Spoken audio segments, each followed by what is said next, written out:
Muy buenas tardes. Bienvenidos al 6º Encuentro Internacional de LUM. Estamos ahora en el diálogo 4, Memoria y Resistencia, sobre el caso Zoras, Ayacucho, Sucre, 1983 a 84. Primero que todo, quiero felicitar a LUM por su 6º aniversario, por este encuentro, por esta semana que nos ha traído interesantísimo material para reflexión, y sobre todo por la entrega de este valiosos textos, estos valiosos materiales narradores de memoria, que están escritos por los propios protagonistas, son testimonios donde los autores narran lo que han vivido en la época de la violencia. Hoy estaremos conversando sobre el testimonio de Diana Jáuregui sobre Zoras y la búsqueda de justicia. Nos acompañan en el panel Elizabeth Salmón, Orin Stern y Jaime Urrutia. Voy a presentar a cada uno de ellos y luego vamos a empezar este diálogo, que va a tener una primera intervención de 10 minutos de cada uno, una segunda ronda de 5 minutos, y luego abriremos el espacio de preguntas. Por favor, les pido que puedan hacerlas mientras los panelistas presentan en el chat del Facebook, o los que están dentro de la sala de Zoom, dentro de esta misma plataforma. Entonces después daremos un tiempo para que cada uno de los panelistas pueda responder a sus preguntas. Comenzamos entonces con Elizabeth Salmón. Ella es doctora en Derecho Internacional por la Universidad de Sevilla y profesora principal de Derecho Internacional en la Pontificia Universidad Católica del Perú. Es directora ejecutiva del Instituto de Democracia y Derechos Humanos de la Pontificia Universidad Católica y autora de varias publicaciones en Derecho Internacional Público, Derecho Internacional de los Derechos Humanos, Derecho Penal, Internacional, Humanitario y Justicia Transicional. Asimismo, es profesora visitante de diversas universidades y da cursos especializados en varios países. Por favor, les pido a los asistentes de la sala que mantengan sus cámaras apagadas, y recordemos que este es un espacio de diálogo, de reflexión, donde el respeto es la base de la interacción. Muchas gracias. Empezamos con Elizabeth. Buenas tardes, Francesca. Quiero agradecer a los organizadores de este encuentro internacional la invitación para participar en esta mesa, y también expreso mi felicitación a LUM en nombre del Instituto de Democracia y Derechos Humanos de la Pontificia Universidad Católica del Perú por su 6º aniversario. El caso asignado para este diálogo, el conocido como caso Zoras, constituye, junto a la de la Canamarca, una de las peores masacres cometidas por Sendero Luminoso. Y el testimonio de Diana Jáuregui, que se presenta en el documento que motiva a esta mesa, resulta verdaderamente estremecedor y al mismo tiempo sumamente instructivo. Por un lado, creo que es un testimonio que nos sitúa directamente ante la experiencia vivida subjetivamente, cargada de zozobra y de dolor. Por otro lado, el relato, aunque siempre es efectuado desde un punto de vista personal, comunica también alguna perspectiva histórica, es decir, permite ver la trayectoria que siguió la violencia en algunos territorios de los Andes y de Ayacucho en particular durante la década de 1980. Quiero enfocar mis comentarios en este segundo aspecto de la cuestión, es decir, en la historia o el proceso social que se puede observar por encima del relato más personal y subjetivo. Como dije antes, este testimonio tiene en realidad un nivel de significación doble. Por un lado, es un relato muy personal. Por el otro lado, es un relato que permite ver los rasgos generales de una historia en un territorio particular y en una época específica. La historia de la violencia sufrida por el mundo rural ayacuchano en los primeros años del conflicto armado interno. Se trata de un interesante ensamblaje de biografía e historia, de destinos individuales enmarcados, o quizá mejor dicho, vinculados visiblemente con una historia local, regional e incluso nacional. Quiero hacer notar las principales instancias de esta historia. Lo primero es el retrato de la vida local antes de la violencia. Después, los inicios de la presencia de Sendero Luminoso en la zona y la temprana resistencia a esa presencia. Y el tercer momento es el ejercicio de la violencia más brutal. Y aquí la historia de Zoras aparece con rasgos muy similares a la historia de Lucanamarca, que es un caso mucho más conocido nacionalmente. Y después de eso, el largo itinerario de la búsqueda de la justicia, pero intermediado por un buen número de años en los que ni siquiera esa demanda de justicia era posible. El momento final es el de la memoria, la conmemoración y la posibilidad de algunas respuestas de parte del Estado. Los años que preceden inmediatamente a la violencia están presentados con nostalgia y con tonos positivos en los que se resalta la vida comunal, cierta experiencia de solidaridad, pero aquí, sin perjuicio de la sinceridad del relato, esto es muy importante señalar, el lector más prevenido puede notar algo, y es que se trata de un tren de vida que, aunque específico, está asignado por ciertas formas de injusticia, que antes se llamaban estructurales. Hay, de todas maneras, la impresión de cierta escasez, de cierta fragilidad de la vida comunitaria. Se nota la falta de acceso a una diversidad de bienes y servicios que el Estado tendría que proveer. De hecho, la implantación de Sendero Luminoso en la zona ya es en sí misma un resultado de la ausencia de un Estado que garantice la seguridad. Esta falta de seguridad se expresa de la manera más dramática en los años posteriores. La historia que relata Diana Jáuregui no se diferencia mucho de la que podrían contar centenares o miles de víctimas de la zona. La precariedad del sistema escolar, que es aprovechada por Sendero Luminoso para reclutar seguidores, pero a eso sigue de inmediato la implantación violenta o autoritaria en la zona. Es cierto que en algunas localidades o comunidades obtuvo la aceptación de la población por razones que resultaría demasiado largo explicar aquí, pero en muchas otras, y tal vez en la mayoría, su asentamiento fue violento desde el inicio, mediante la amenaza a las autoridades locales y su expulsión, y con demostraciones de fuerza, como fueron las ejecuciones de personas presentadas como ricas, con lo cual se pretendía sembrar en la zona un clima de enfrentamiento radical entre los propios vecinos. La ferocidad mayor, sin embargo, estaría reservada para los que ya en esos primeros años se opusieron a la autoridad de Sendero Luminoso. El relato del asesinato del padre de Diana es, por ello, emblemático y sirve para comprender todo un sector de la experiencia de la sociedad ayacuchana durante la violencia. Ese asesinato, por lo demás, terrible como fue, resultó apenas el prolegómeno de la masacre que cobró más de 100 vidas. Es, como se ha dicho, la mayor masacre perpetrada por Sendero Luminoso junto con la de Lucanamarca y sigue, grosso modo, el mismo patrón, que es el de represalia contra las poblaciones que oponían resistencia. Finalmente está el muy demorado camino de la justicia, la memoria y las reparaciones.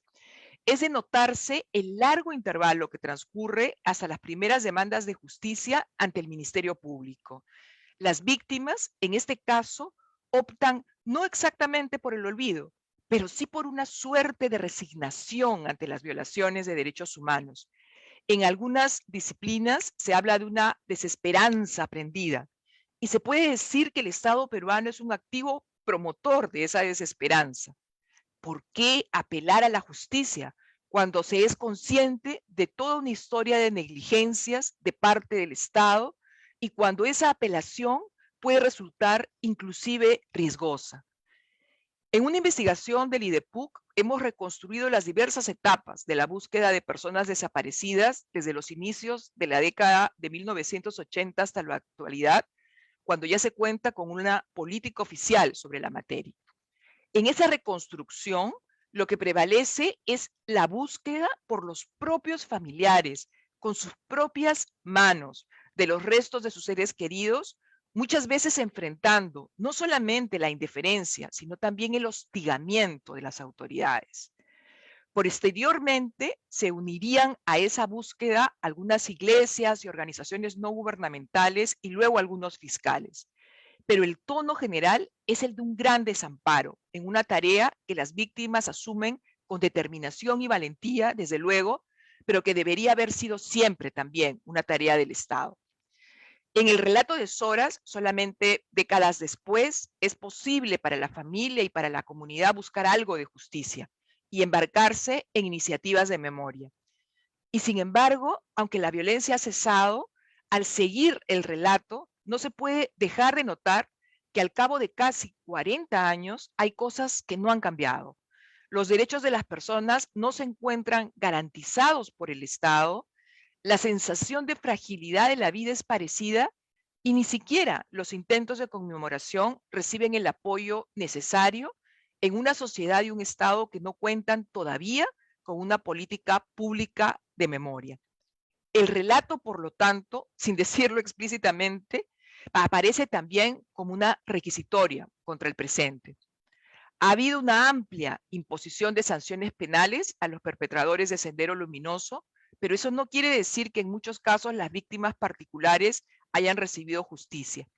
Pero de otro lado, tampoco la han recibido en un sentido social, o sea, más allá de lo judicial. Las personas que fueron víctimas de las masacres de Soras han reconstruido sus vidas, en algunos casos, como lo relata la propia Diana, mediante la huida y la difícil adaptación en otras ciudades. Pero en buena medida el abandono continúa, lo cual significa, de otro modo, que todavía no hay una actitud de responsabilidad de parte del Estado, es decir, una actitud, creo, orientada a responder sobre todo los derechos de las personas. Gracias. Muchísimas gracias, Elizabeth, por tu reflexión, por tu testimonio de la lectura de este caso que es verdaderamente desgarrador. Vamos a continuar con Orin Starn. Él es antropólogo y escritor, profesor en el Departamento de Antropología Cultural en Duke University. Ha escrito numerosas publicaciones sobre el Perú y la vida andina. Su publicación más reciente es Ríos de Sangre, Auge y Caída de Sendero Luminoso, en coautoría con Miguel Lacerna. Sus artículos de opinión se han publicado en Los Angeles Times y otros periódicos y ha aparecido en NPR y ESPN y muchos otros programas de radio y televisión. Gracias, Orin, tienes la palabra.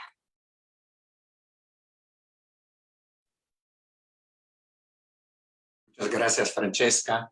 Buenas tardes, muchas gracias, un honor estar con ustedes. Agradezco a Manuel, a Lorena, a todo el equipo del LUM. Es lindo estar aquí también con Elizabeth y mi querido amigo desde mucho antes, Jaime Urrutia.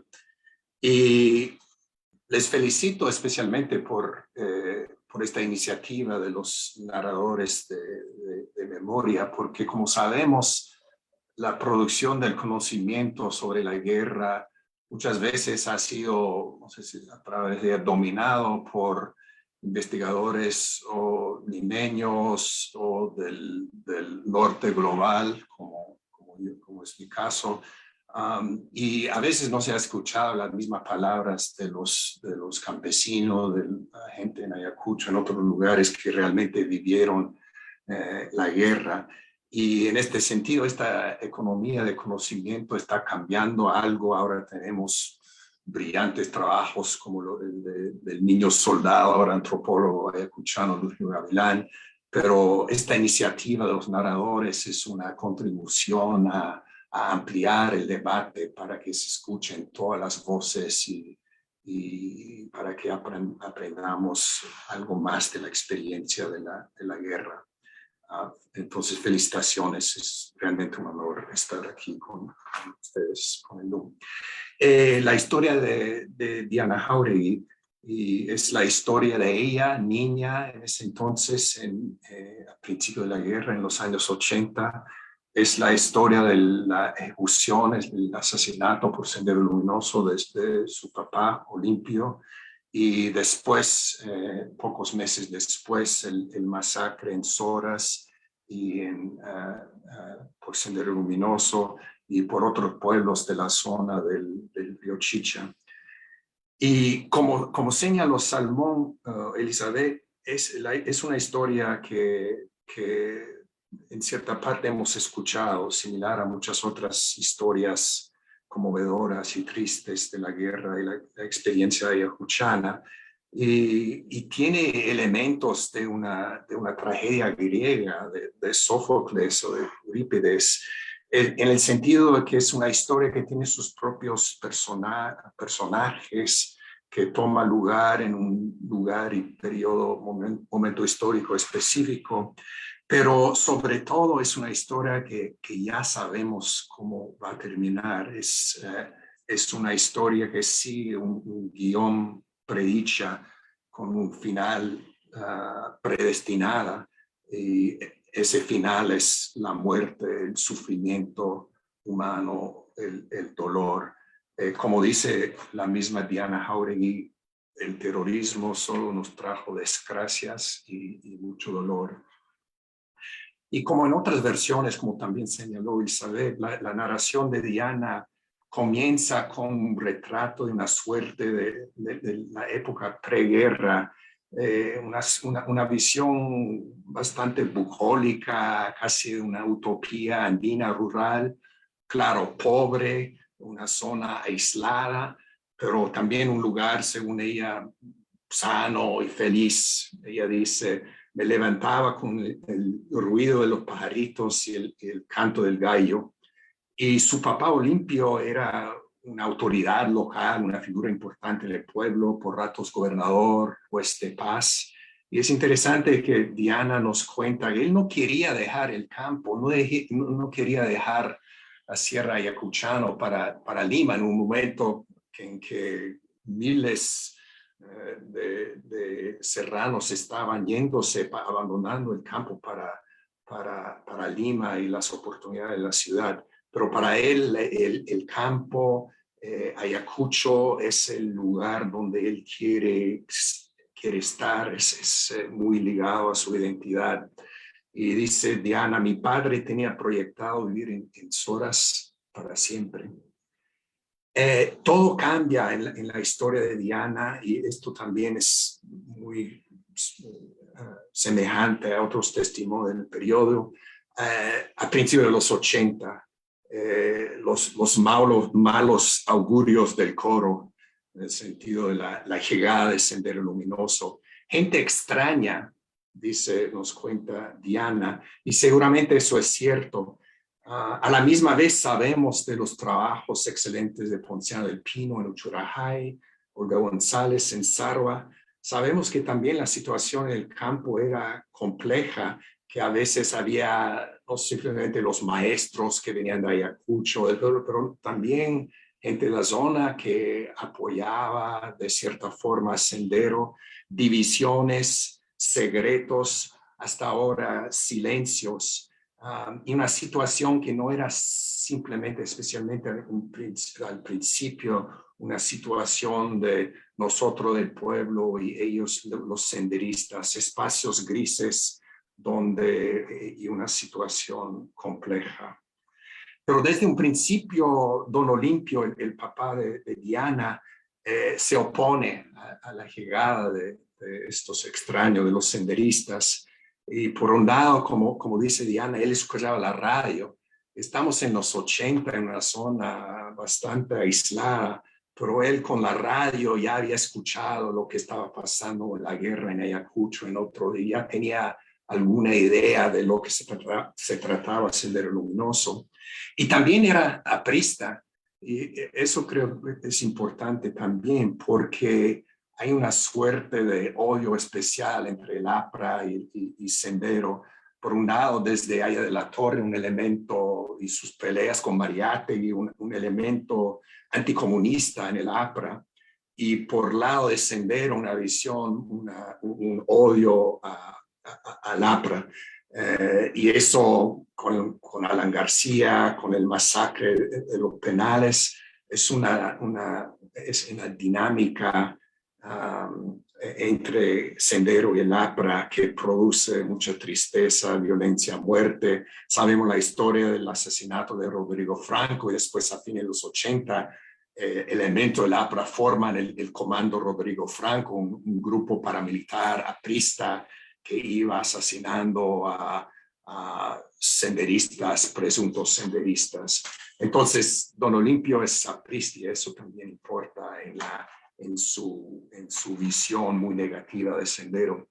El mando senderista en la zona, según nos cuenta Diana, era el camarada José, nadie menos que el famoso Víctor Quispe Palomino, y en una reunión muy temprana, Olimpio se opone con mucho coraje, ¿no? al camarada José. Dice, ustedes pueden venir a contar lo que quieran, pero a mí no me engañan. Ustedes no son más que unos vulgares piojosos. Y esa imagen de Sendero, los senderistas como medio salvaje, que caminaban de noche por las punas, era una visión que se manejaba de Sendero también en el norte de Ayacucho, por la subcultura de Huanta, por ejemplo. Entonces hay este conflicto desde un principio. Don Olimpio y algunos otras personas del pueblo con los senderistas, pero llegan los militares a principios del 83, es el estado de emergencia, el ejército, la marina, etcétera, llega a Ayacucho y vemos la intensificación del conflicto y el comienzo de este ciclo de terror que vemos en 83, 4, 5, de masacres, sea por Sendero o por la contrainsurgencia, represalia, desaparecidos, juicios populares que terminan con la ejecución de supuestos soplones, traidores, este momento, estos años de una violencia casi impensable en algunas zonas de Ayacucho. Y Olimpio desde un principio es amenazado. Mejor nos vamos, dice su mamá, que quiere que vayan a Lima. Y Olimpio dice, no nos vamos, no vamos a cambiar nuestra vida por ellos. Y aquí tenemos también estos elementos arquetípicos de la tragedia griega. Y me recuerda la historia de Diana me recuerda otra crónica de una muerte anunciada, como hubiera dicho Gabriel García Márquez, la memoria de María Elena Moyano, que también sabía lo que iba a pasar, pero que también no quiso huir. Y al final, en noviembre del 83, hay un juicio popular. Degollan el juez de paz, los senderistas, en la plaza de Soras, matan a otra autoridad y el mismo Víctor Quispe, según cuenta a Diana, mata a su papá con la culata del revólver. Es una escena horrible. La niña Diana de 9 años que va y piensa que su papá está dormido, pero un familiar, un hombre ahí dice que ya está muerto. Bueno, voy a terminar, pero este ciclo del terror sigue y las represalias, la culminación de las represalias es esta infamosa historia del llamado Expreso de la Muerte en julio del 1984, 8 meses después del asesinato de Olimpio, el papá de Diana. Y lo que pasa es que los senderistas secuestran el bus de Puquio a Soras, que era el único bus que llegaba a Soras. Y Diana nos dice, recuerdo que era un lunes alegre, como todas las veces que llegaba el bus. Traía cosas ricas, encomiendas que nos enviaban nuestros familiares, novedades. Y bueno, ha cambiado algo ahora con alguna mejora de las carreteras y más medios de transporte, pero hasta ahora la llegada del bus en un pueblito andino es un momento importante, ¿no? O sea, que quién va a llegar, o yo ahora ha llegado el bus, yo voy a regresar a la sierra, habrán encomiendas. Entonces es un momento importante cultural, diría, un ritual cultural en los Andes, pero a la misma vez, regresando a estos temas griegos, el bus puede convertirse en un caballo de Troya. Y yo me acuerdo en los 80, cuando estaba haciendo mi trabajo de campo en una aldea en Piura, que se llamaba Túnel 6, que un domingo llega el bus por la trocha y con un altoparlante y alguien dijo, el circo está llegando a Paimas, el capital distrital, que vengan a ver los osos y el payasos. Propiamente sale un payaso del bus, pero después del payaso un montón de soldados que habían venido a elevar a los muchachos del pueblo y los muchachos corriendo para el monte para escapar. Los militares agarran a alguno de ellos.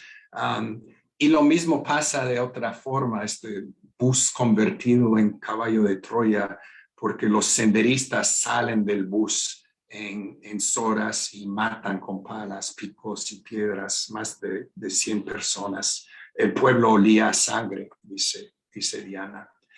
Y después el fin de la tragedia, desplazados, la familia de Diana, el padre asesinado por Sendero, su madre Diana huye a Lima con 5 hijos, está la búsqueda de Diana por la justicia y lo que ella dice es que sigue hablando, sigue buscando la justicia, pero que a la misma vez le cuesta. Y dice, pese a que me pueda doler y que pueda meter el dedo a la llaga, lo hago. Bueno, voy a terminar acá para dejar más tiempo, pero hay mucho más para conversar. Gracias, Orin. Tendremos luego una segunda ronda para seguir comentando. Realmente es una historia compleja que da para mucho. Vamos a continuar con Jaime Urrutia. Jaime tiene un problema con su cámara, así que no lo vamos a poder ver, pero lo vamos a poder escuchar claramente. Él es investigador principal del Instituto de Estudios Peruanos, bachiller en Ciencias Sociales y licenciado en Historia por la Universidad Nacional de San Cristóbal de Huamanga, Ayacucho. Tiene una maestría en Historia por la Universidad de París. Ha sido docente de la Facultad de Ciencias Sociales de la Universidad Nacional de San Cristóbal de Huamanga y de la Escuela de Antropología de la Universidad Nacional Mayor de San Marcos. Gracias, Jaime, te escuchamos.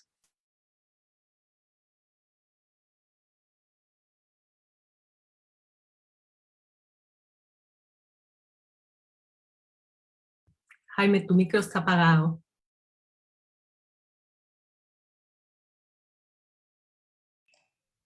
¿Ahora me escuchan? Sí, tengo un problema de comunicación serio. Mi abuela me ha dicho que no estás muerto, que solo es una herida, que tienes que levantar. Esas son palabras con las cuales inicia tu testimonio, Diana Jáuregui. Yo pienso personalmente que cada vez que ella expone en algún sitio la historia de su pueblo y de su padre, este padre resucita de alguna manera y aparece ante la memoria de todos vivo. Yo agradezco al LUM por la posibilidad de comentar la imagen que Diana nos presenta, la historia que nos presenta, y resumo este evento del LUM, el sexto aniversario, con 2 características centrales. Primero, la suma de resiliencias. Cada una de las exposiciones es una imagen muy clara de cómo hay diferentes tipos de resiliencia, pero todas conducen hacia lo mismo, para conocer la verdad y lograr justicia. Eso por un lado. Y por otro lado, es la confluencia de todas las historias en una historia colectiva. De tal manera que nos tenemos que ir formando una historia general, sumando estas pequeñas, como los pequeños arroyuelos que bajan de las alturas y van formando los ríos más grandes. Así más o menos se van sumando las historias. Han resaltado mis antecesores un resumen claro de los hechos que se inician con registrados por por Diana Jauregui, que es en este momento la persona que ha asumido la representación de los afectados soreños en una asociación en Lima, demostrando así su vinculación y su militancia, digamos, en este trabajo. Ella presenta en este escrito, en el escrito que ahora estamos comentando, tal como han señalado los anteriores expositores, presenta la historia del pueblo desde antes de la llegada del sendero hasta las últimas gestiones para lograr justicia y un lugar de la memoria. Y ella resume lo que es un proceso más o menos definidos ya para la presencia de Sendero. Yo no estoy de acuerdo en que Sendero llegó por el terror. Sendero llegó por la ilusión. Y esa ilusión se convirtió después en terror. Cuando quedó frustrada la actitud de la respuesta de la ilusión ante las actitudes prepotentes, digamos, y los asesinatos de autoridades. Pero llegó porque la gente pensaba, tenía una ilusión en un cambio. Ya se ha señalado la comentarista inicial Elizabeth que el Estado no está presente, está ausente, y eso no lo voy a señalar acá, pero la educación como objetivo central está detrás de toda esa historia. Sendero llega porque hay posibilidades de que los maestros se inserten a través de la educación.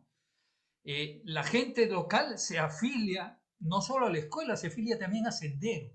No queda muy claro ahí en el hecho, pero en algunas cosas se nota la participación de la población aceptando la presencia de Sendero. No tanto en los asesinatos, pero sí en otras cosas. Diana no nos cuente eso, pero bueno, sí nos cuenta un caso en el saqueo de una tienda de un notable, ¿no? El notable, no hay gamonales en esta zona, los gamonales se convierten los comerciantes y los maestros y las autoridades se convierten en los nuevos gamonales para Sendero. Con alguien tienen que justificar su propuesta. Y entonces el saqueo de la tienda convoca a todos. Me hace acordar mucho en Alpachaca, en Ayacucho, en el fondo de la universidad. Sendero convocó a centenares de campesinos en los alrededores, fueron y ajusticiaron, asesinaron y consumieron todas las vacas que había en el fondo. Deshicieron el fondo de la universidad, centenares de campesinos siguiendo lo que Sendero les ofrecía. Entre el hambre, la ilusión, la posibilidad de tener acceso a algo que nunca no era fácil de obtener, en fin, eso es más o menos la historia que queda resumida aquí, estos procesos de la educación, luego la educación, la militancia, luego la resistencia, que es el segundo paso. Pero antes de la resistencia viene un evento fundamental, que es el asesinato de Olimpo, el padre de Diana, junto con otras autoridades. Y a él lo asesinan, no porque sea, bueno, acusado de soplón, son soplones todos los enemigos para Sendero. Él es una persona respetada y ha sido autoridad, y lo asesina junto con otras autoridades. No sé si en ese momento tenía también un cargo. Y ese asesinato es el comienzo del ciclo final de violencia terrible que vive a lo largo desde noviembre del 83 hasta julio del 84, este ciclo terrible genera centenares de muertos, ¿no? Y esto es lo que yo quiero resaltar ahora como centro. No voy a reconstruir los hechos ni los eventos. Ori y Elizabeth han hecho ya una explicación clara de lo que ha sucedido. Yo solamente quiero remarcar algo que se resume en una pregunta. ¿Por qué los crímenes en Soras no tuvieron impacto informático a pesar de haber sido la mayor masacre de Sendero durante el conflicto armado interno? Mucho más que Lucanamarca incluso. En Soras había en 1981 1.300 habitantes, más o menos eran 334 núcleos familiares. Calculen ustedes, incluso no se sabe cuántos muertos ha habido en Soras. Se calcula entre 110 y 120. 120 muertos para 330 núcleos familiares en todo el distrito, el año 81.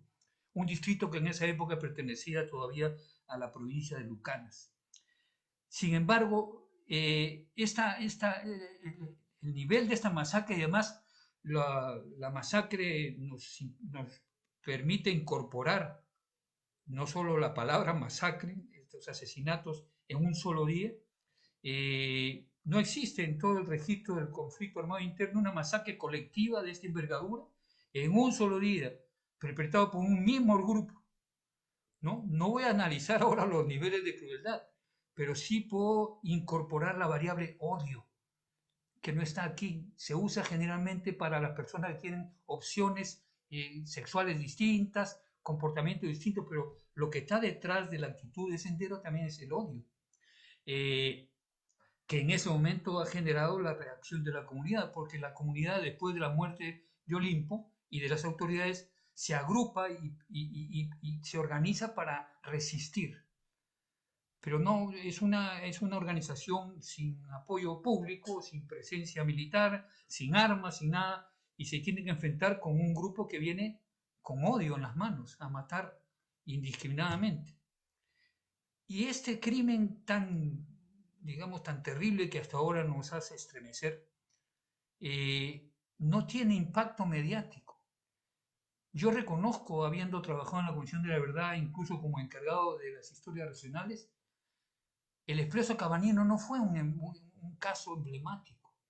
No estaba entre los casos más resaltantes.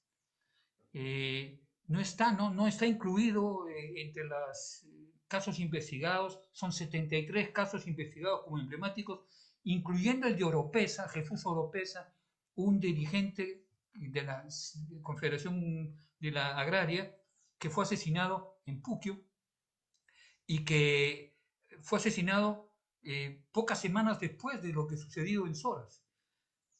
Y la muerte de Oropesa generó pues un juicio público. Evidentemente él era un líder, como un líder campesino importante en el país, era integrante de un partido que tenía presencia incluso congresal, con el Partido Socialista Revolucionario, en fin, pero el peso que tiene la información sobre Oropesa sobrepasa largamente lo que se ha dicho sobre el Expreso Cabanino. Y en nuestra visión de las historias regionales nunca lo hemos tenido suficientemente en cuenta. Y tanto es así que este caso no ha merecido tanta atención que recién en el 2012, miren los años que han transcurrido, se inicia la judicialización del caso por el Poder Judicial, ¿no? Es decir, casi cerca de 40 años, ¿no? Después de lo que hoy día han pasado 40 años y todavía no hay sentencia al respecto, ¿no? Aunque me imagino que el proceso sigue. El recuerdo de Diana nos coloca ante esta realidad de qué cosa debemos incorporar, qué cosa debemos incorporar prioritariamente. Todo se debe incorporar, pero hay prioridades. Yo no sé si el LUM tiene un espacio dedicado al Expreso Cabanino, y si no lo tiene, debería de tenerlo, porque es el ejemplo paradigmático de cómo una acción de odio genera una masacre colectiva de esa envergadura que afecta a la mayor parte o la buena parte de la población que habita en una localidad determinada o en un distrito determinado. Este es todavía tengo tiempo, ¿no, Francesca? Un minuto. Bien, eso es lo que yo quería señalar. Dejo para una segunda ronda, quizá mejor, otras cosas que podemos complementar con esta exposición. Gracias, Madrid. Gracias, Jaime. Ha sido una ronda interesantísima. Cada uno ha hecho una lectura enfatizando distintos aspectos de una historia que es compleja y que da para muchísimo, ¿no? Elizabeth de alguna forma ha enfatizado, me quedo yo con la palabra del gran desamparo, ¿no? El gran desamparo del Estado. De Orin me quedo con la tragedia, ¿no? La tragedia griega que ha encontrado bastantes referentes, y Jaime nos habla de la resiliencia y también de por qué no supimos antes de lo que pasó. Solo Les doy la palabra nuevamente porque creo que hay mucho que seguir intercambiando entre los tres. Elizabeth, por favor.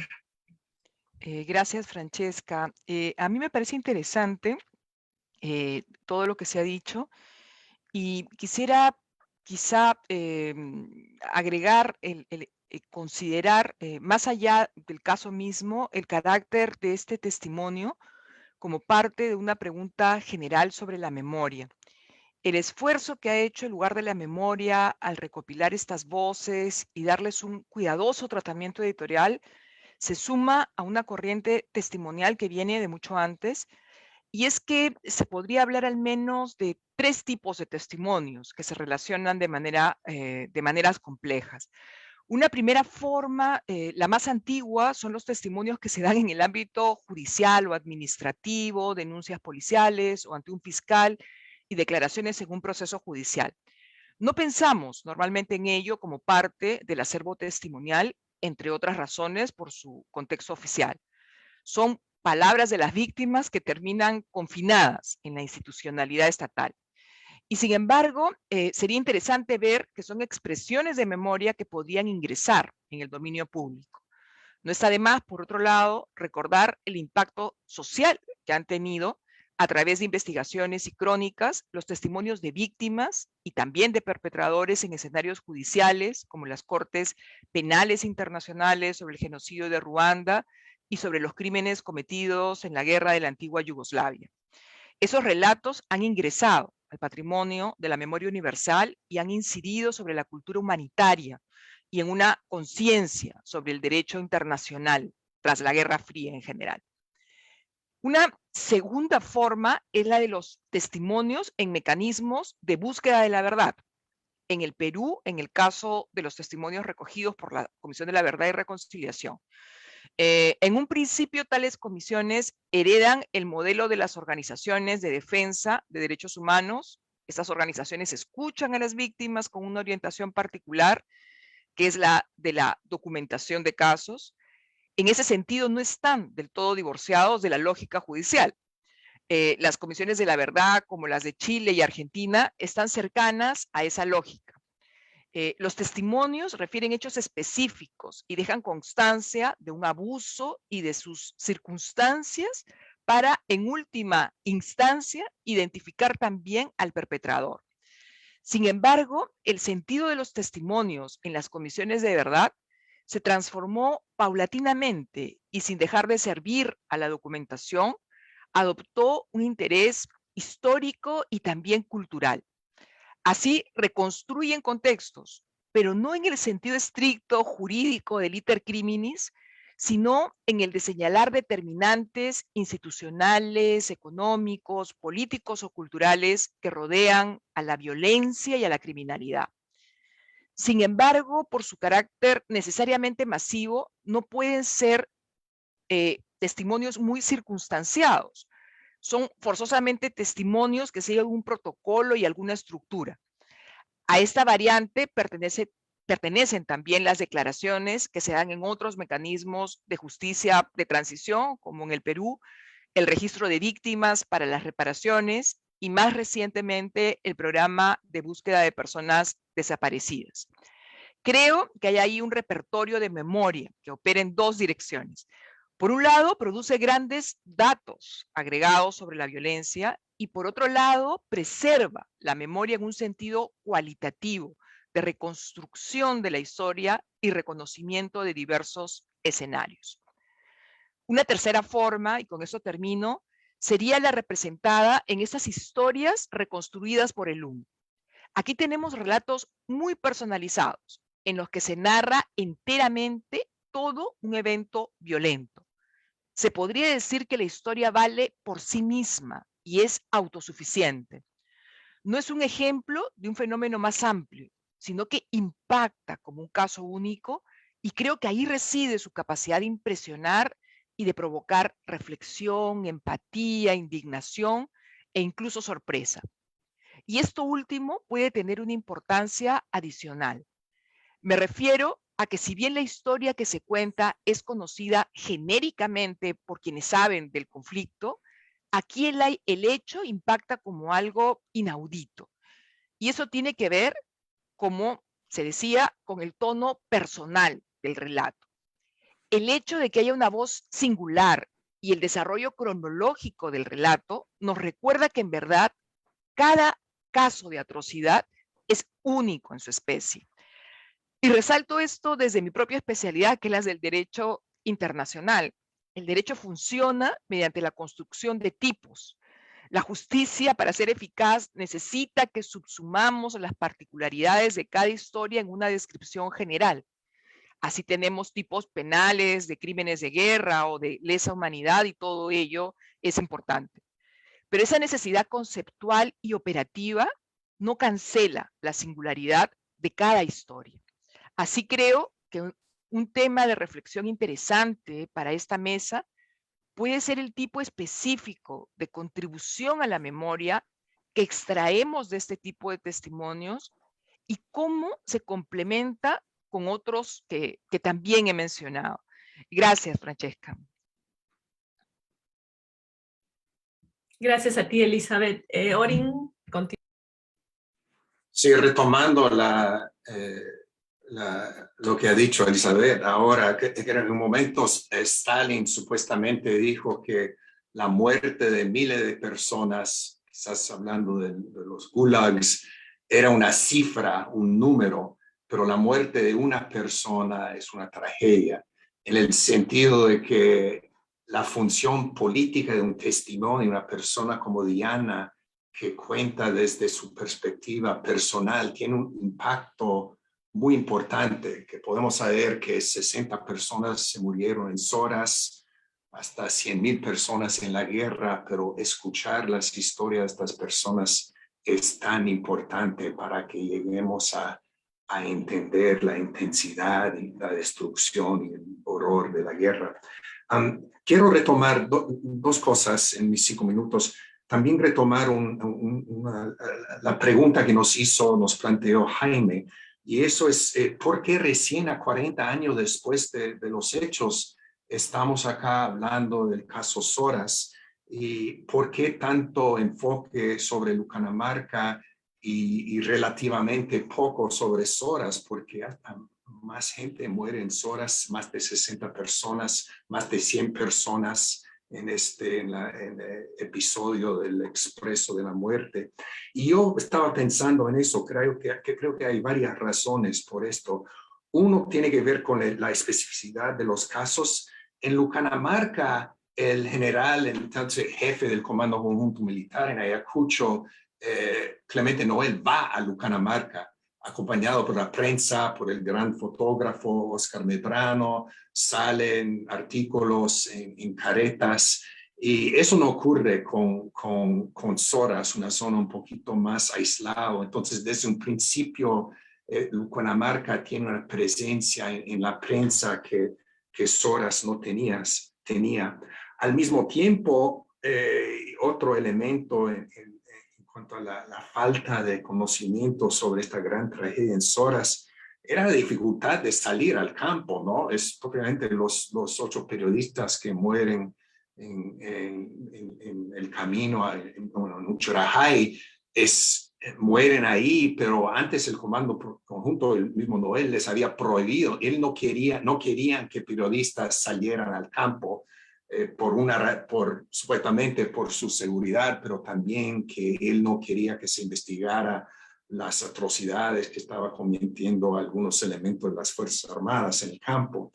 Entonces tenemos estos periodistas mártires, Jaime Ayala, que tiene su presencia en el DUM, recordado Hugo Bustillos y muchos otros, que mueren en el intento de averiguar lo que estaba pasando en el campo, pero era difícil saber lo que estaba pasando. Estamos en la época de piedra con la tecnología. Antes del internet, comunicar noticias era difícil.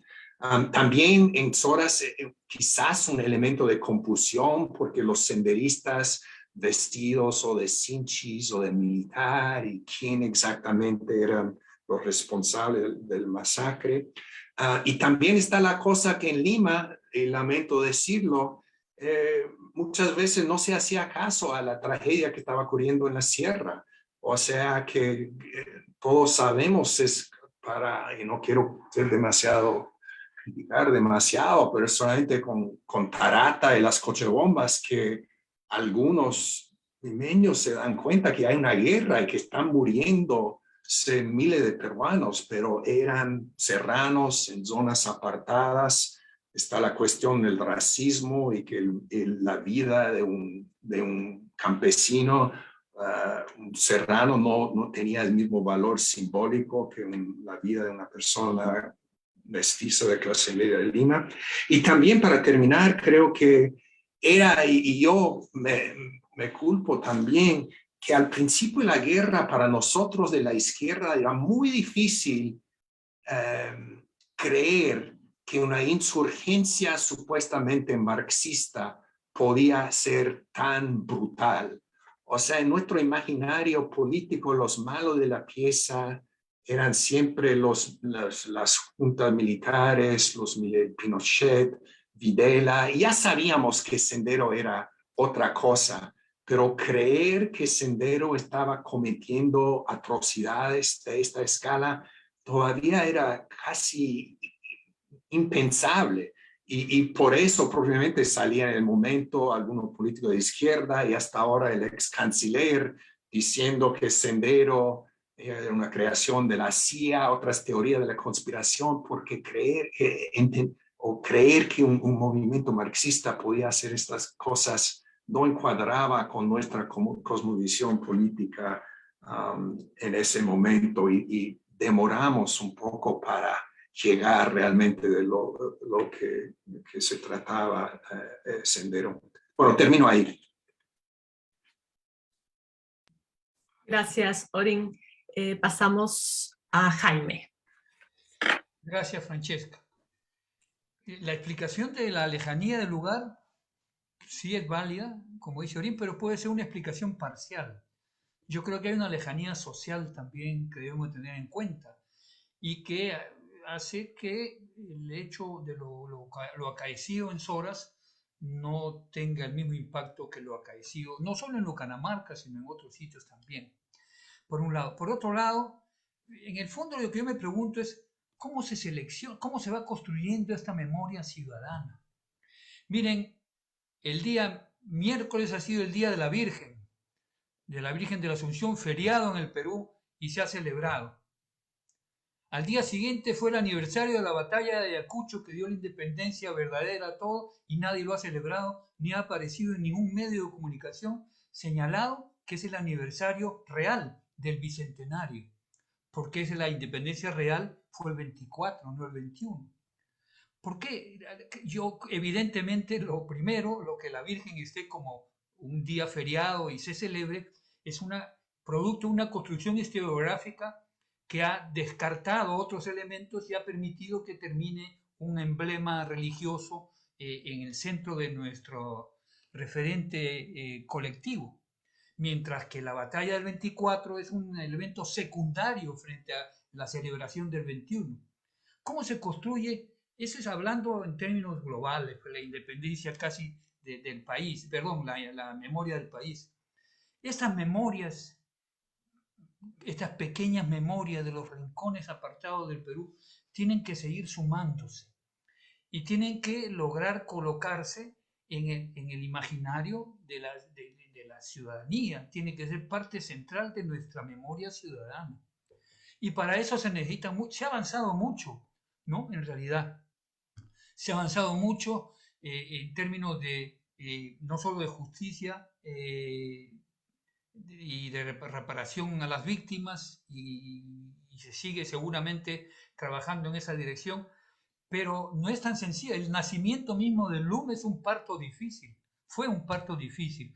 Como fue difícil, yo recuerdo la entrega del informe final de la Comisión de la Verdad al Congreso se hizo por la puerta falsa, porque el Congreso no quería recibir esta sarta de mentiras inventadas por una serie de, no sé, en esa época no se usaba mucho la palabra caviar, pero se podría decir una serie de caviares metidos en la comisión, han hecho un informe y nosotros no lo vamos a recibir.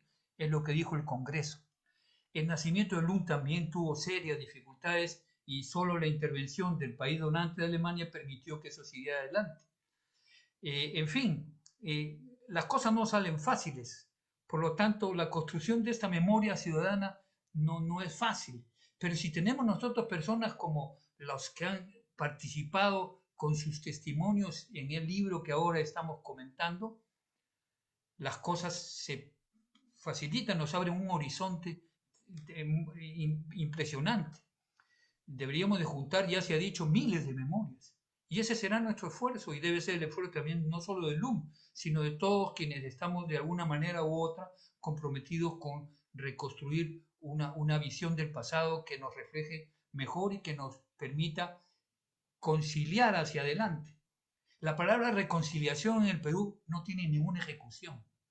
Hay muchos pueblos en Ayacucho actualmente, y yo sería de la idea de ir a tratar de hacer eventos como este en pueblos, no digo los nombres para evitar problemas, pero en algunas comunidades de Ayacucho, en unas capitales incluso de provincia, si yo hago esto, la población se va a polarizar, porque todavía quedan rezagos del impacto que tuvo la presencia de Sendero y de la afiliación o no a las rondas del lugar. Y eso es una de las cosas que tenemos que superar. Cómo tratar de lograr reconciliación local. Hay muchos sitios donde los enfrentamientos siguen siendo, si bien no son ahora, no llevan a la muerte, pero están allí y se sacan cada vez que hay discusiones, afloran, ¿no? Tú estuviste allí o tú estuviste allá. Colocar esos esfuerzos de recuperar memoria y de tratar de implementar un espacio de reconciliación me parece fundamental en los mismos lugares donde se están generando o se está reconstruyendo los hechos. Aquí me quedo, creo que con eso termino el tiempo, queda una ronda chiquita al final. Muchas gracias, Jaime. Tenemos acá una pregunta en el chat que nos hace Lenin Illich, diciendo: la falta del Estado, la no presencia y olvido todavía está presente. Ahora internalizada la corrupción. Pregunta: ¿todavía no hemos aprendido o estamos condenados a la desigualdad? Creo que esa es la pregunta que tenemos. Hay una pregunta sobre por qué no se le dio la importancia de difusión a la masacre de Soras, que creo que ya Orin ha hecho algunos adelantos sobre eso. Y yo quería aprovechar también de plantear algunas reflexiones que la historia, al leerla, me dejó, y bueno, muchas de las que ustedes ya han mencionado, pero una en particular tenía que ver con cómo la historia nos muestra las pequeñas decisiones que las personas van tomando en diferentes momentos, ¿no? Distintos actores. Tenemos al padre de Diana que se enfrenta tempranamente, y eso tiene consecuencias. Tenemos de la misma forma a los que se suman a Sendero y piensan en algo que Jaime ha dicho como la ilusión de un cambio. Tenemos al tío que se arriesga y se va a buscar a los militares sabiendo que podían no creerle, que podía ser sospechoso, que podía morir en el intento, ¿no? Y así, la historia es tan rica en mostrar decisiones también éticas en momentos donde es muy difícil tomar decisiones de ese tipo, ¿no? Y me quedaba pensando, es una pregunta que siempre nos hacemos, ¿no? ¿La violencia vivida en el país se pudo evitar de alguna manera? ¿La crueldad por la que pasamos pudo ser diferente? ¿Qué hubiera sido necesario para eso, ¿no? Como sistema educativo también, ¿no? Digamos, como formación. ¿Qué necesitamos además aprender hoy para que algo así no vuelva a pasar? Y no me refiero a lo mismo, ¿no? Pero me refiero a esa falta de solidaridad. Cuando matan al padre de Diana es terrible, ¿no? Como claro, hay un temor muy grande, ¿no? Pero si uno, claro, no, es completamente injusto hacer un análisis sobre algo que pasó donde uno no estuvo, pero digamos, pensando en otro tipo de sociedad hacia el futuro, donde no podemos quedarnos callados frente a abusos o violencia, ¿no? Jaime también contaba cómo se enfrentó a las comunidades, ¿no? Se usó el enfrentamiento para aprovecharse de la violencia y del abuso, y hubo momentos de silencio también, ¿no? Que hicieron que permitieron luego una violencia mayor, y pasa hoy en día, ¿no? Pasa hoy en día con distintos grupos, que a veces permanecemos callados frente a situaciones de abuso, de violencia, ¿no? Entonces, ¿cómo es posible hacer algo para que eso nos permita ver que el abuso, la violencia, trae más violencia y es necesario mantenernos alerta? ¿Cómo se permitió entonces esta violencia desde lo local también, lo regional, lo nacional, por supuesto desde Lima, como ha comentado Orin, pero también desde lo local, ¿no? También hubo distintas responsabilidades que permitieron que esto suceda. Y luego la historia nos narra una mirada distinta de los militares, eso es interesante, ¿no? Tenemos muchos casos donde los militares han cumplido otros roles, y Diana dice, no, en mi pueblo no fue así, al comienzo por lo menos, ¿no? Pero también al mismo tiempo se nota esa complejidad, porque cuando el tío va a buscar a los militares, al comienzo no le creen, ¿no? Entonces, ¿cuánto se perdió en ese racismo, en esa discriminación, esa desconfianza mutua? ¿Cuánto se perdió para haber podido unirnos frente a una situación de abuso mayor? Entonces, bueno, eso nomás quería yo comentar, y no sé si hay más preguntas en el chat o en el... Creo que no. Entonces damos una última ronda para ir cerrando. Nos va a acompañar Elizabeth con su cámara apagada, que ha tenido un pequeño problema. Te escuchamos, Elizabeth. Muchas gracias, Francesca. Yo quisiera decir que quizá desde el punto de vista también jurídico, creo que esta historia se inserta en algo que estamos atestiguando hoy en día, ¿no? Nunca antes en la historia de la humanidad han habido tantos, por ejemplo, tratados de derechos humanos, tantas instituciones de derechos humanos, internacionales, nacionales, y eso podría hacernos pensar que estamos mejor.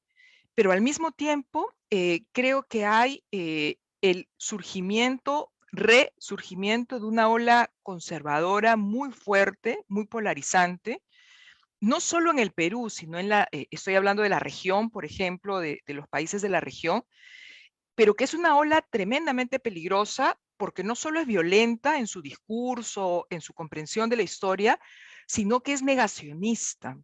Y creo que esfuerzos como como lo que está haciendo el a lo largo de estos años, es precisamente no olvidarnos que parte principal de todos los que creemos en el tema de los derechos humanos es evitar el negacionismo, es no olvidar. Y creo que este testimonio de Diana, esta historia que nos conmueve, nos ayuda también a recordar ese objetivo. Y también a recordar que la sororidad, creo que a pesar de que la historia es dura, no hay que olvidarse de que también Diana es una mujer joven, es una mujer campesina, es una mujer con una percepción particular que la hace desde su ser mujer. Y creo que eso es importante también, escuchar estas voces que no son siempre las mayoritarias o las dominantes. Gracias. Muchas gracias, Elizabeth. Orin. Sí, pensando en la pregunta del amigo Illich y también de tu intervención, Francesca, un par de cosas. Uno es que sabemos que la guerra es una cicatriz abierta todavía en el Perú.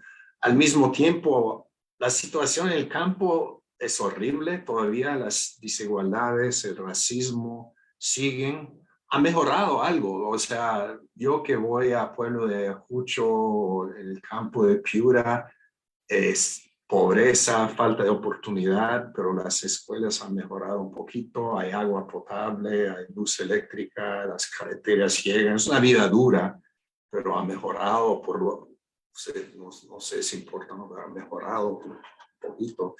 Y en cuanto a la violencia, existe el contraste entre la posguerra peruana y la posguerra que nunca llega en Colombia. O sea que puedes tener, o pensamos en la situación del Medio Oriente con Israel y los palestinos, o sea, estas guerras eternas que no terminan. En el Perú, este momento, la década de los 80, de estos horrores que sufren en Soras, en otros lugares, pero claro que hay la delincuencia, está nuestro querido amigo Víctor Quispe Palomino en Piscatán, pero la guerra termina en general con la captura de Guzmán y Paraguirre en el 92, entonces habría que señalar eso. Pero pensando en la cosa de otra forma, también hay eso a la pregunta o el comentario de Illich. Como decía Lenin, ¿qué hacemos? Y la tragedia de Sendero es que es un proyecto comunista. Guzmán y Latorre y Paraguirre tienen intenciones buenas. Ven un Perú oprimido, dividido, semicolonial, si queremos usar su terminología, y quieren llegar a la tierra prometida de una nueva sociedad, que acabar con la pobreza, con la desigualdad. La tragedia es que esta visión se convierte en la pesadilla de la violencia, de los masacres, de esta rigidez ideológica, la idea de que tenemos que cruzar el río de sangre para llegar a la tierra prometida, que todo es justificado, estos masacres y etcétera. Y eso son historias distintas, pero no es algo de la historia del comunismo del siglo XX, las esperanzas de la revolución maoísta o leninista que terminan con el estalinismo, la revolución cultural, y seguimos con la misma, la pregunta que hacemos de Lenin sigue siendo la misma, ¿no? Porque vivimos en un mundo donde es difícil imaginar un mundo no capitalista, pero a la misma vez sabemos que el capitalismo es un sistema brutal y horrible. Y entonces ya no hablamos de la revolución internacional del proletariado, pero ¿qué significa eso? Que un capitalismo un poco más amistoso, con una cara humana, ¿eso funciona, esa visión? Entonces estamos en esta cuestión de cómo seguir adelante, cómo imaginar el futuro del Perú, y el mundo sigue no resuelto.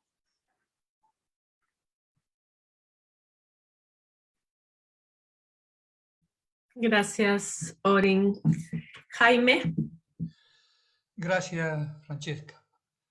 Bueno, Orin y Elizabeth también nos han planteado respuesta ya a esta pregunta, ¿no? Del mantenimiento de la desigualdad. Las elecciones últimas de presidente han permitido análisis que se aproximan de alguna manera a ver la ruptura que hay en el país a partir de mantenerse estas desigualdades, no solo económicas, sino también culturales e incluso étnicas. Eso es un hecho, digamos. Retomo mi idea planteada de qué cosa es lo que queda en la memoria común, ¿no?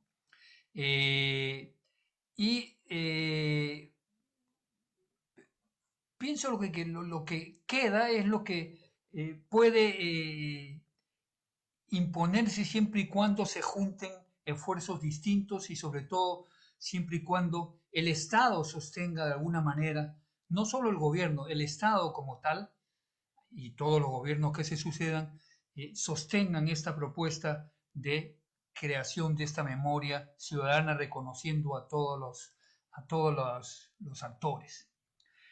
Es difícil, ¿no? Considerando la situación actual del país, es difícil que esto sea posible. Ya les digo yo, sí es difícil llegar a veces a algunos sitios y lograr hacer tener una visión colectiva, porque no existe esta visión común. Además, más difícil ahora porque el territorio donde fue la violencia, por lo menos en Ayacucho, a ese territorio, a la violencia se le ha superpuesto el narcotráfico. Y más o menos en los mismos sitios donde hubo altos indicios de violencia, más o menos, ahora hay pues mochileros que circulan con la droga. Y se convierte en el principal problema de la región, porque además no solo hace el poco ingreso que se distribuye en la región proviene de esta realidad. En Ayacucho no existe fábrica de nada, absolutamente ni una, ni en Huamanga siquiera. No se transforma nada, ningún producto.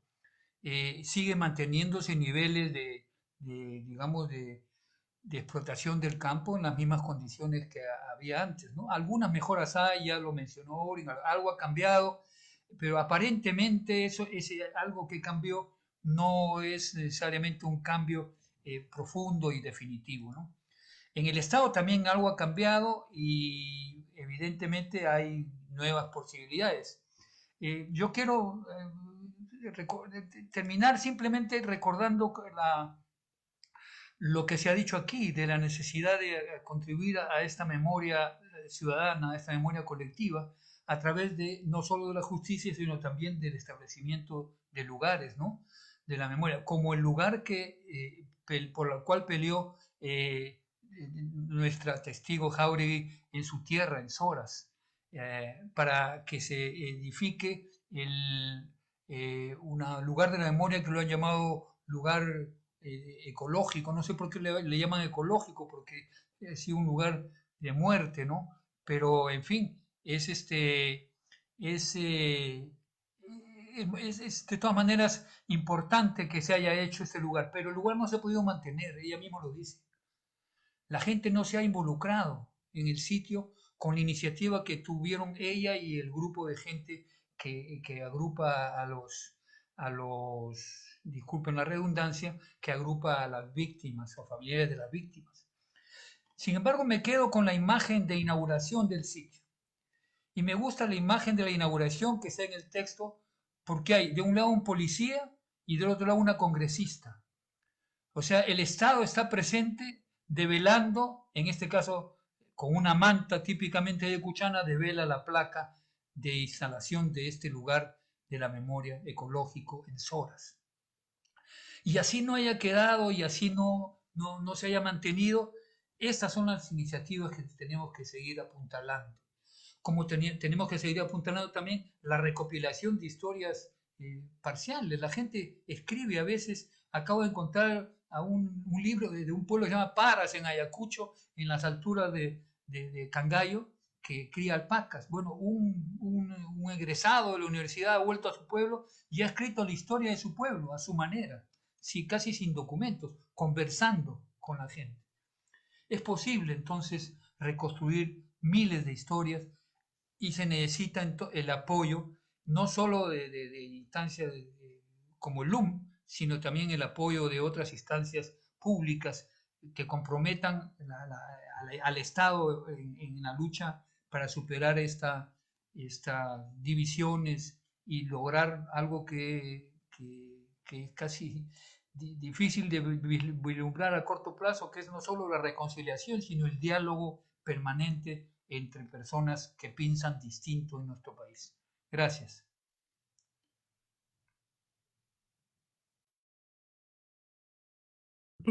Muchas gracias, Jaime. Creo que hemos tenido una interesante y rica reflexión sobre una historia que, como se ha dicho ya, es dura, es dramática, nos muestra la desigualdad, el racismo, pero también la resiliencia, nos muestra también estrategias de supervivencia, pero nos muestra sobre todo trayectorias que se vienen truncadas por la violencia, ¿no? La violencia no afecta solo en el momento pasado, sino que se arrastra y forma parte de nuestra historia nacional, ¿no? Y es parte de este espacio de reflexionar, de seguir procesando lo que hemos vivido.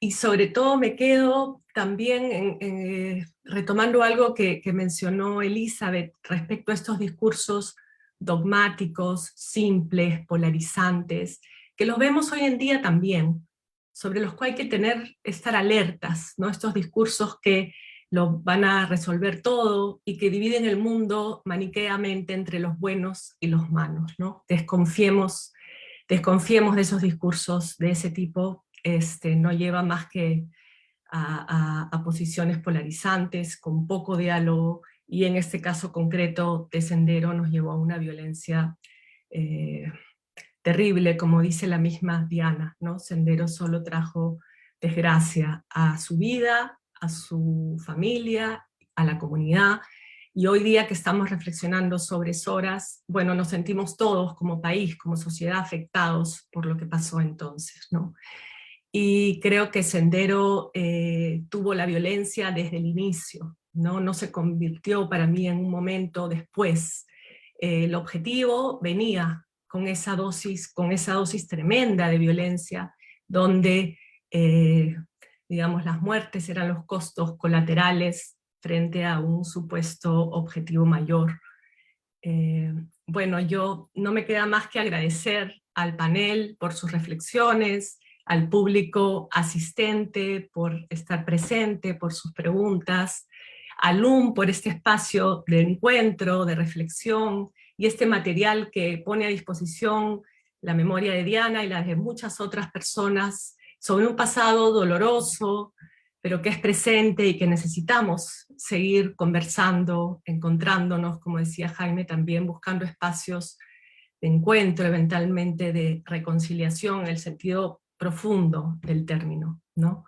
Quiero recordar que mañana a las 9 de la mañana tendremos un panel con 3 de los testimoniantes que escriben las narraciones de estos narradores de memoria. Diana misma va a estar mañana, así que los invito a que puedan seguir participando en este evento. Muchísimas gracias, hasta la próxima.